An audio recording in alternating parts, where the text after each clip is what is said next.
കവിത ഓർമ്മ വരികയാണ്.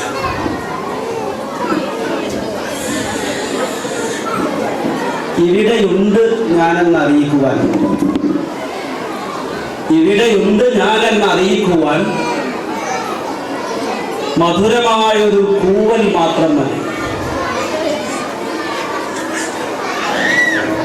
ഇവിടെ ഞാൻ ഉണ്ടായിരുന്നു എന്നറിയിക്കുവാൻ ഒരു ചെറിയ തൂവൽ താഴെയിട്ടാൽ മതി.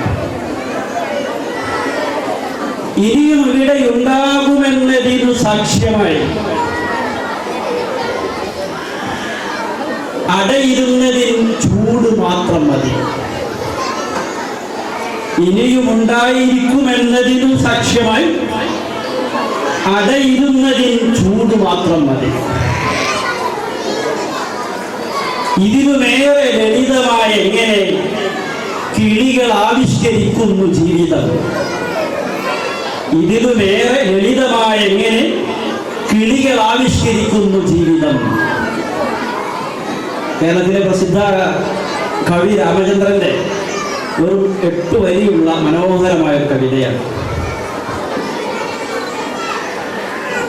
ഞാനിവിടെ ഉണ്ടെന്ന് അറിയിക്കാൻ പല വഴികളുണ്ട്. അദ്ദേഹം നമ്മുടെ മുന്നിൽ വെക്കുന്നത് മധുരമായൊരു കൂവൽ മാത്രം മതി എന്നാണ്.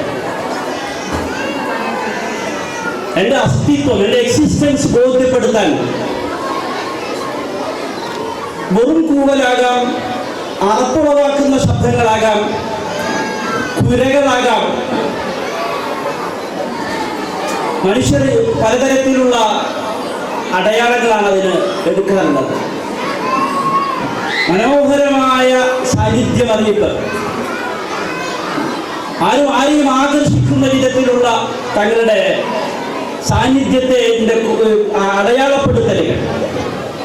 അതേസമയം കുപ്രസിദ്ധി നേടുക എന്ന നിലക്കും ആളറിയാൻ പറ്റും.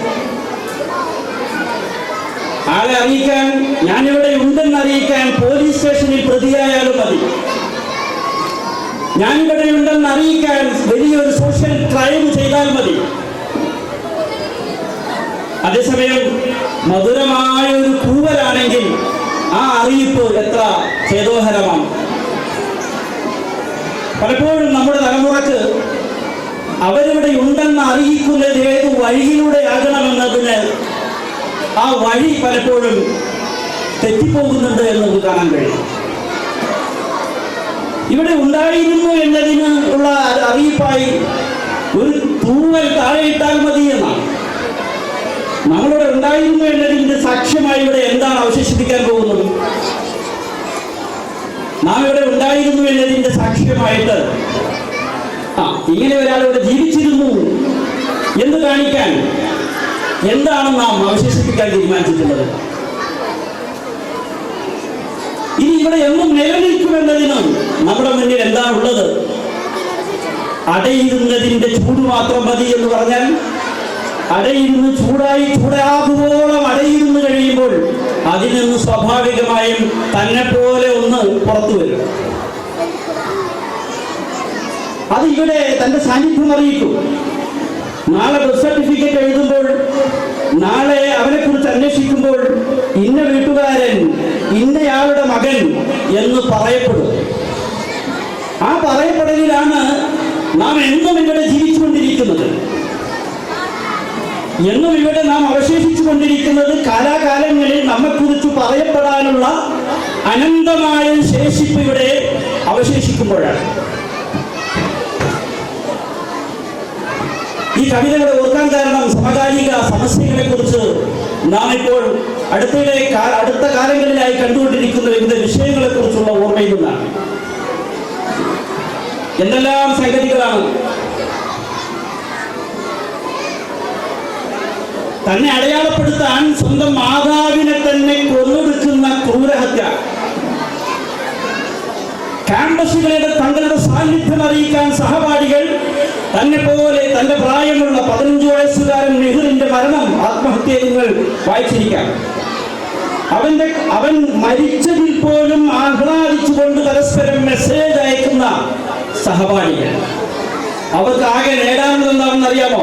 ക്യാമ്പസിൽ ഞങ്ങളുണ്ട് എന്ന് ആർക്കൊക്കെയോ ബോധ്യപ്പെടുത്തണം. ക്യാമ്പസിൽ ഞങ്ങൾ മിടുക്കന്മാരുണ്ട് എന്ന് ബോധ്യപ്പെടുത്താനുള്ള വഴികളാണ്. ഇങ്ങനെ വളരെ തെറ്റായ രീതിയിലൂടെയുള്ള ഒരു സഞ്ചാരമാണ് നമ്മൾ കണ്ടുകൊണ്ടിരിക്കുന്നത്.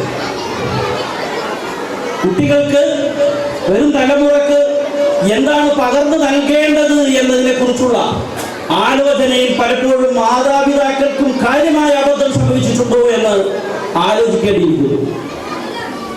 വൈദ്യശാസ്ത്രം പുതിയ ഗവേഷണങ്ങളൊക്കെ പുറത്തു വന്നപ്പോൾ ഈ വിസ്ഡം ടീത്ത് എന്ന് പറയുന്ന കുറച്ച് പല്ലുകൾ നമുക്ക് വിസ്ഡം ടീത്ത് എന്നാണ് പറയുക.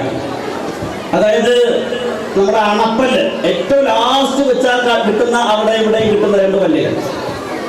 ഏതാണ്ട് ഒരു 17 വയസ്സിലാണ് അത് മുളച്ചു തുടങ്ങുക. ഒരു 25 വയസ്സിന്റെ കാലത്തിനിടയിലാണ് അത് പ്രത്യക്ഷപ്പെടുക. അത് കൃത്യമായി മുളച്ചില്ലെങ്കിൽ, കൃത്യമായി സംരക്ഷിച്ചിട്ടില്ലെങ്കിൽ ഒക്കെ അപകടമാണ്.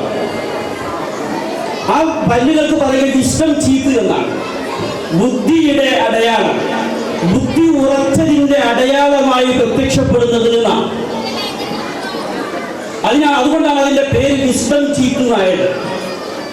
കട്ടിയേറിയ ആശയങ്ങളെ പോലെ, കട്ടിയേറിയ ജീവിത യാഥാർത്ഥ്യങ്ങളെ പോലെ, കട്ടിയേറിയ കനമേറിയ സിദ്ധാന്തങ്ങളെ പോലെ, തത്വങ്ങളെ പോലെ കട്ടിയേറിയ ഭക്ഷണ പദാർത്ഥങ്ങൾ കടിച്ചു കീറാറുള്ളതാണത്.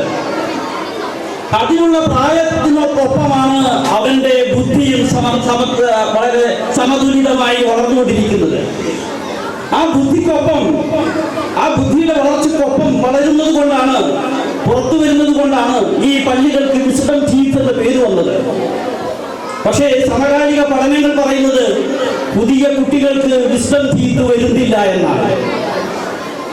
മനുഷ്യൻ തന്റെ സഞ്ചാരം തിരികെ തുടങ്ങിയോ എന്ന് സംശയിക്കുകയാണ് ശാസ്ത്രകാരന്മാർ. പള്ളികളുടെ എണ്ണം കുറയുമ്പോൾ നമ്മുടെ ജീവിവർഗം, നമ്മുടെ വർഗം മാറിപ്പോകും. നമ്മുടെ വർഗം മാറിപ്പോകും. ഇപ്പോൾ പുതിയ തലമുറക്ക് വിസ്ഡം ടീത്ത് കാണപ്പെടുന്നില്ല എന്ന നിരീക്ഷണം സയൻസ് മാഗസിനുകളിലൊക്കെ പ്രസിദ്ധം ചെയ്തു തുടങ്ങി. പഠന റിപ്പോർട്ടുകൾ പുറത്തു വന്നു തുടങ്ങി. മനുഷ്യർക്ക് താത്വികമായ ജീവിത യാഥാർത്ഥ്യങ്ങൾ, സത്യസന്ധമായ ജീവിത യാഥാർത്ഥ്യങ്ങൾ, ഘനപ്പെട്ട സത്യങ്ങൾ ഉൾക്കൊള്ളാനുള്ള ശേഷി പുതിയ തലമുറക്ക് നഷ്ടപ്പെട്ടുകൊണ്ടിരിക്കുന്നു എന്നത് അവരുടെ ശരീരത്തിൽ പോലും അടയാളപ്പെട്ടു തുടങ്ങി എന്നതാണ് പറയുന്നത്. അത് നമുക്ക് കാണാൻ കഴിയുന്നുണ്ട് പുറത്ത്. വിവേകം എന്ന് പറയുന്ന സംഗതി എവിടെ പോയി ഇന്നത്തെ തലമുറക്ക് എന്നുള്ളതാണ്. എന്ത് അക്രമം ചെയ്യാനും, എന്ത് അപരാധം ചെയ്യാനും, അതിനൊക്കെയും കയ്യടി വാങ്ങാനും, അല്ലെങ്കിൽ കൈയടിച്ച് പ്രോത്സാഹിപ്പിക്കാനും ഒക്കെ ഇവിടെ യഥേഷ്ടം സൗകര്യമുണ്ട് എന്നിടത്താണ്, ആളുകളുണ്ട് എന്നിടത്താണ് കാര്യങ്ങൾ എത്തിയിരിക്കുന്നത്. ഇവിടെയാണ് ഈ കരികാലത്തിലേക്ക് നമ്മുടെ കുഞ്ഞുങ്ങളെ, കൗമാരങ്ങളെ നാം വളർത്തിക്കൊണ്ടുവരുന്നത്. ഏത് കാലത്തിലേക്കാണ് നമ്മൾ വളർത്തി വിടുന്നത് എന്ന് ആലോചിച്ചു. നാട്ടിലെ 2 പേപ്പട്ടി റിപ്പോർട്ട് ചെയ്യപ്പെട്ട് കഴിഞ്ഞാൽ തന്നെ നമ്മുടെ ആട്ടിൻ കൂടുകളെല്ലാം ഭദ്രമായി നാം അടച്ചു തുടങ്ങും. കോഴിയെ പിടിക്കാൻ ചില ജീവികൾ പുറത്തിറങ്ങി തുടങ്ങിയിട്ടുണ്ട്, അവിടെ ഇവിടെയൊക്കെ പിടിച്ചു തുടങ്ങിയിട്ടുണ്ട് എന്ന് പറഞ്ഞാൽ ഒരൊറ്റ ഉമ്മമാരും കോഴിക്കൂട് തുറന്നിട്ടില്ല, കൃത്യസമയത്ത് അടച്ചു വെക്കും. പക്ഷേ നാട് മുഴുവനും നമ്മുടെ കുഞ്ഞോമനകളെ കവർച്ച ചെയ്യാൻ, അവരുടെ ശരീരം മാത്രമല്ല, ആത്മാവ് മാത്രമല്ല, അവരുടെ മതം മാത്രമല്ല, ദുനിയാവ് മുഴുവനും നശിപ്പിക്കാനുള്ള എല്ലാവിധ സന്നാഹങ്ങളും നാട്ടിൽ യഥേഷ്ടം വിരാജിച്ചുകൊണ്ടിരിക്കുമ്പോൾ പോലും നമുക്ക് എന്തൊരു ധൈര്യമാണ് എന്നുള്ളതാണ്. എവിടെ നിന്നാണ് നമുക്ക് ഇത്ര വലിയ ധൈര്യം ലഭിച്ചത്? എവിടെ നിന്നാണ് നാം ഇത്രമാത്രം കാര്യങ്ങൾ അവഗണിക്കാൻ പഠിച്ചത്? തീർച്ചയായും പുനരാലോചിക്കേണ്ട ഒരു കാലമാണ് എന്ന് ഈ സന്ദർഭത്തിൽ കാര്യമുണ്ട്. എപ്പോഴാണോ നാം നമ്മുടെ സ്രഷ്ടാവുമായി കുട്ടികളെ ബന്ധപ്പെടുത്തുന്നതിൽ സട്ടാവിന്റെ മാതൃകാപുരുഷനായ നമ്മുടെ റോൾ മോഡലായ മുഹമ്മദ് റസൂലുള്ളാഹി സ്വല്ലല്ലാഹു അലൈഹി വസല്ലമയുടെ ജീവിതവുമായി അവരെ അറ്റാച്ച് ചെയ്യിപ്പിക്കുന്നതിൽ, മാനസികമായി അവരെ കെട്ടിയിടുന്നതിൽ, അവരെ ബന്ധിപ്പിക്കുന്നതിൽ നാം അവഗണന കാണിക്കുന്നത്, ആ അവഗണനയുടെ 100 ഫലവും അനുഭവിക്കുക നമ്മൾ മാത്രമാണ്. പിന്നെ അവര്, അതായത് അവരെ നിസ്കാരത്തിന്റെ കാര്യത്തില് അവഗണിച്ചു എന്നതുകൊണ്ട് ഉമ്മാനോട് കുട്ടികൾ പിന്നീട് സ്നേഹം ഉണ്ടാകും ആരും വിചാരിക്കണ്ട. അവരെ ഏത് വഴിക്കും സ്വാതന്ത്ര്യം കൊടുത്താൽ അപ്പൊ ഞാനൊരു നല്ല പേരന്റ് ആകും എന്നാരും തെറ്റിദ്ധരിക്കേണ്ട. പടച്ചവനോട് കാണിക്കേണ്ട ബന്ധങ്ങളും ആദരവും മര്യാദകളും കൃത്യമായി പാലിച്ചെങ്കിൽ മാത്രമേ പടച്ചവൻ അവർക്ക് നമ്മളോടുള്ള സ്നേഹവും ബന്ധവും ആദരവും അവരിൽ നിലനിർത്തുകയുള്ളൂ. അത്